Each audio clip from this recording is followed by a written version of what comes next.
Hey, this is Raise Radio, the holistic wisdom podcast for awakening women that weaves food and nutrition, traditional wisdom, spiritual expansion, so that you can feel your best, body, mind, and soul.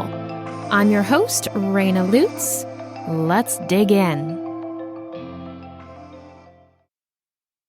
I have a really funny story today. So I did some spring cleaning, and so I live really nomadically.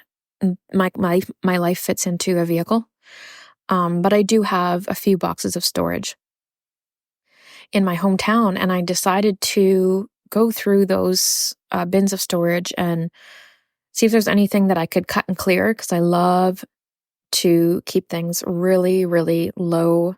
Minimalism is my jam.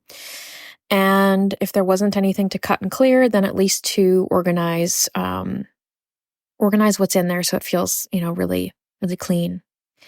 And in the process of doing this spring cleaning of sorts, I came across a little diary, a journal that I had kept from when I was 14 years old. You can imagine, to my horror, the obsessions that are written in there and the laughs that I got as I was reading through and getting this, tiny glimpse into my life at that time and thinking, it's really cute that you thought you had problems back then.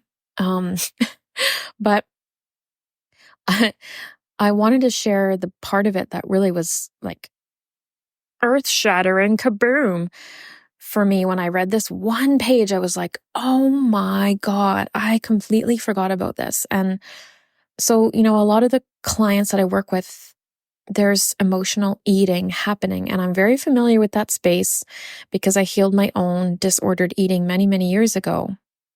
And that's mostly the women that I attract in my practice are those who are having to work on healing their relationship with food. And so I'm very familiar in that space.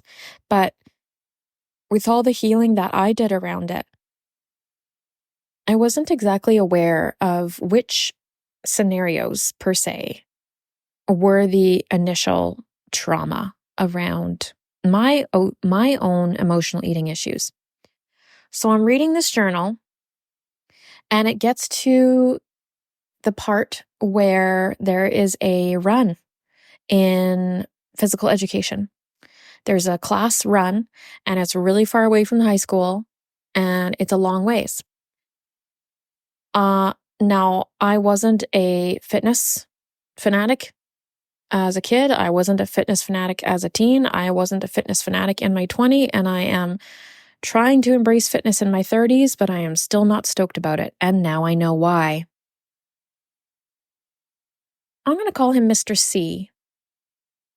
So I'm reading this journal, and me and my friend are fallen behind. We're like last in the group. So we decide, okay, no one can even see us anymore. Like, let's just walk because we're dying. So we're walking and we're walking and we're walking. And this is word for word in my journal, by the way. And then my friend decides to become our coach. And so she starts yelling at me and her and saying, let's go, girls. You got this. Come on. We're going to catch up to the group. We're going to finish this race. Mr. C doesn't think we can do it. We can do it. Let's go. Let's go. Let's go. And so we start running again. And by the time we get back to the school, everyone has already completed the run and is resting. And we get there and we are red, hot, panting, dying. And Mr. C says, oh, I'm glad you girls finished, but you're not going to get a very high mark on this because you clearly walked the whole way. And my friend says, no, Mr. C, you weren't there, so you didn't wait behind with us. You just ran with everyone else. But if you had waited behind with us, you would have seen that we actually coached ourselves out of walking the whole way, and we did start running again, and we did finish the rest of the run running.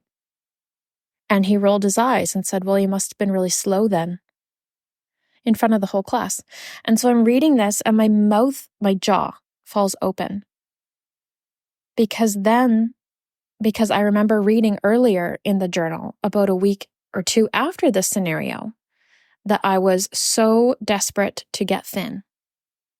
And I said, in all capital letters and underlined and highlighted, I said, my only goal this summer is to get thin. I don't care how I do it, what I have to do, that's my goal. And I cry. I cry for this 14-year-old girl who was shamed with her friend in front of the class for being slower, for not being good enough, for doing a really, really challenging race the best way that they could, and it's still being told embarrassingly that they were not good enough and making them feel, fat, unworthy, slow, shameful. And then shortly after, for me to transmute that information into this need to do whatever means possible to get skinny.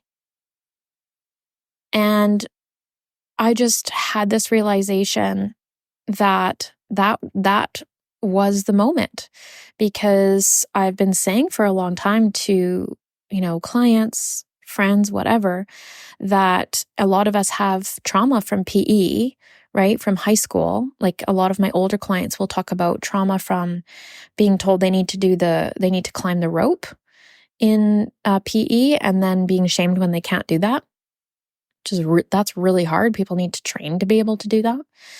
And so a lot of us carry trauma from, being embarrassed in front of our peers for something that maybe our bodies can't do, or they can't do in that short amount of time, or that we're not committed to doing. And so we're not interested in doing that. It's just not where we shine.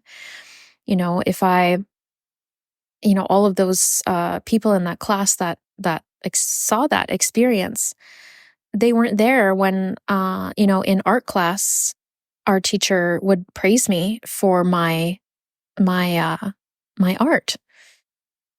So, we get only get these little glimpses of what people are really shining in, and maybe only remember the part of them that we got to see that wasn't good. And so, but that's how school works. It's not like I could just be in art class all day, which if I could just be in art class and band all day, I would have been happy, but I had to do PE. And so, because a lot of us carry this wound from PE in high school, we end up becoming adults who really struggle with being fit, because being fit to us is a punishment. It doesn't feel good. It doesn't feel good in the body. And we avoid it at all costs because subconsciously it reminds us of that time when we were made to feel embarrassed in front of our peers. And so it was so amazing for me to actually find and be able to read in my own words my sob story of being, not being able to do this run, and then doing the run, but the teacher didn't see it. And so we lost marks anyway. And then the comment being made in front of everyone about how slow we were. It was like, that's it. That's the moment. That's when 14-year-old Raina decided, I hate this. I can hate PE. I can hate this class, right? Like, of course. So my job now that I know that, because it's not my fault, but it's my responsibility. Now that I know that, it is my responsibility to comfort that 14-year-old, because she's still inside of me. Tell her that it's okay to go slow. It's okay to go slow. It's okay to walk part way. It's okay to have your friend to coach to you and not your teacher who abandoned. It's okay that your teacher abandoned because you had you. And you're an adult now, right? So now I get to coach that 14-year-old and say, hey, we get to enjoy movement again. We get to enjoy walking or jogging or being active. We don't have to be a fanatic about it. We don't have to be obsessed about it. And us doing it more won't get us better marks because there's no teacher anymore. But doing it will feel good. And to retrain myself to know that that's possible. because it absolutely is. And so I just want to encourage you, when you find these moments of a realization of where a trauma came from, that's just the beginning of the work. Because in the years following me learning this about myself, I'm still going to have PE trauma unless I actively retrain myself to learn to enjoy physical activity again. And for me, I don't, I'm not a runner. I'm not like a volleyball player. I curled in high school. Like I am a walker and a yogi. So those are my sports, and it's really just about being with me and being in my body. And I love long walks because I love that good feeling that you get, right? You get all those happy hormones. It feels good.